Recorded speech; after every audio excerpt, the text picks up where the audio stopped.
रजब भट्ट ने अपनी एक वीडियो में तहरीक लब्बैक के अमीर हाफिज साद रिजवी और मुफ्ती मुनीब साहब को मुखातब करते हुए कहा था कि मैं अपनी बात पर तौबा करता हूँ और मुआफ़ी मांगता हूँ, तो लिहाजा इस मामले को ख़त्म किया जाए।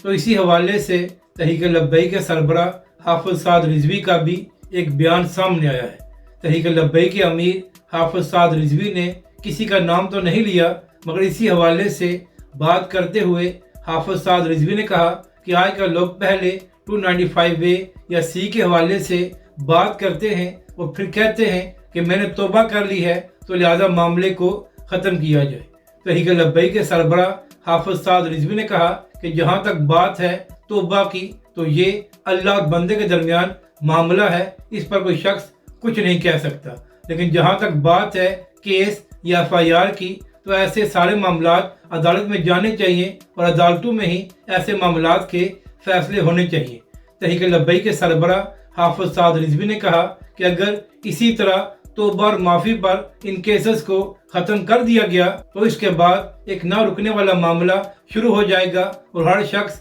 ऐसी बात करने के बाद ये कहेगा कि मैंने तौबा की है, तो लिहाजा इस केस या इस मामले को ख़त्म किया जाए और उसके बाद एक तमाशा लग जाएगा। तो लिहाजा अगर किसी ने तौबा की है तो ये उसका और अल्लाह के दरमियान मामला है। जहाँ तक बात है कानूनी मामलात की, तो ये सारे केसेस अदालत जाने चाहिए और अदालत को ही इस पर पाकिस्तान के कानून और आइन के मुताबिक फैसला करना चाहिए, ताकि आइंदा कोई ऐसी बात ना कर सके।